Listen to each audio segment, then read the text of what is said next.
it's me, Jade, back at it again with another video.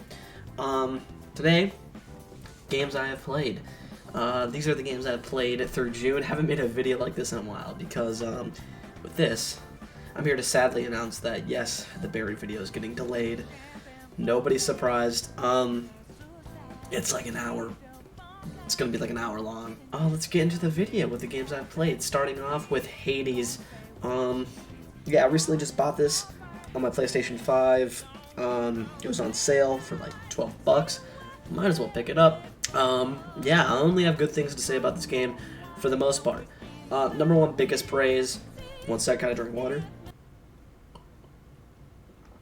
Ugh. So the number one biggest praise is the combat. It's very fun. It's kind of like if you took a bullet hell and a dungeon crawler and added some like hack and slash elements. It's very fun. There's a good amount of enemy variety. The bosses are challenging, but they're fun.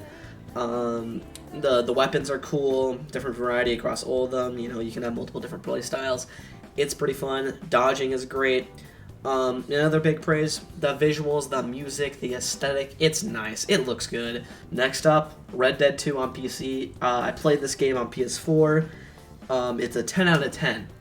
And I'm recording my entire playthrough, so you might get a Red Dead 2 video in the near future. And there's nothing to say about it that hasn't been said. It's amazing. It's one of the best stories in video games history. It looks amazing. It plays amazing. It's fantastic. It's a 10 out of 10. It's a masterpiece. It's one of the best games of the decade. Next up is Crusader Kings 3. One of the only Paradox games that I've actually gotten into, mainly because I play it with my friend. It's very fun. With friends, though. Playing single player, it's okay. Like, I can tell it's a well-made game, but in my opinion, it's pretty buggy. The AI is terrible. Like, when you're entering, like, a war or something and you have, like, your ally, right? The AI ally is god-awful majority of the time. Sometimes it works, but a lot of the time it doesn't. There's plenty of other bugs. The game crashes. It runs like shit, considering my PC is very powerful. I mean, I can run Red Dead 2 at high settings, 60 FPS while recording, and it can barely run CK3 most of the time at 60 frames, and it crashes. It's very poorly optimized. And in general, the base game, big lack in content. There is DLC, but like, I don't know, man. The DLC, it's like 10 to 20 bucks. Last time I remember. I haven't bought any of it. My friend does, so I just play with him with the DLC.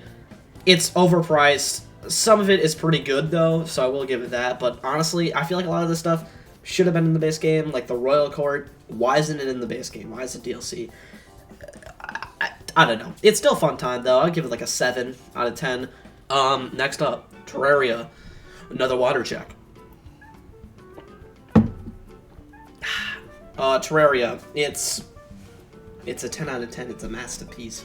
If you want to see what good progression looks like, you play Terraria. It's amazing. Next up, Tears of the Kingdom, another game that came out last month now, and holy moly, it's everything I wanted, really. It takes place in the same map, but other than that, it feels pretty damn different. Like, for being a game that reuses so much, it feels so much different. All the abilities are amazing. Like, they're so incredible.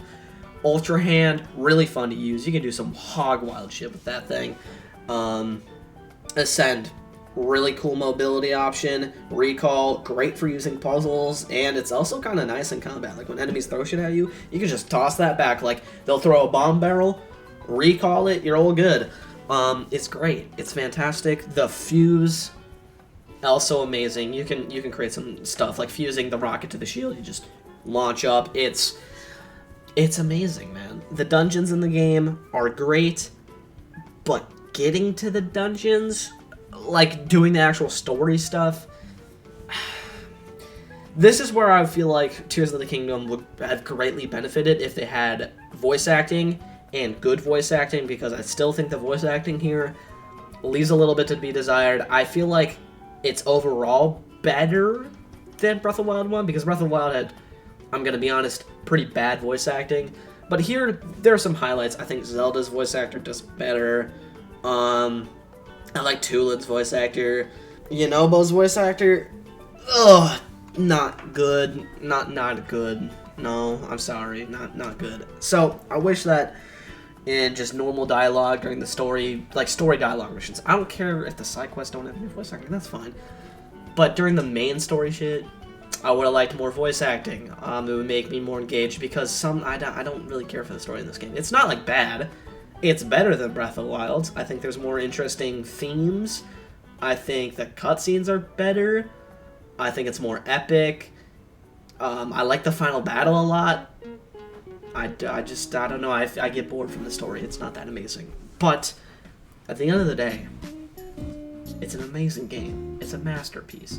It's a 10 out of 10 for the most part. It runs way better than I ever thought it would be. But there's still frame rate drops. I do have a Switch Lite. That's why I play my Switch games. I don't have a normal Switch. So maybe when you're playing on docked mode, it runs a lot better. Undocked on my Switch Lite, there was frame rate drops. It wasn't unplayable at any moment, really. But when you're diving into the caverns, sometimes the game just has to load. Whenever it rains, huge frame rate drops. Whenever I used Ultra Hand and was building something, huge frame rate drops. Overall, it's a relatively bug-free game, which is great. Like, my game never crashed. Nothing got corrupted. It ran very well. It's just the frame rate, very inconsistent. Anyways, that's gonna end this quick little video. The Barry video is getting delayed. Sorry. New mic. Sweet. Happy summer. Good vibes. And I'll see you in the next video. Goodbye.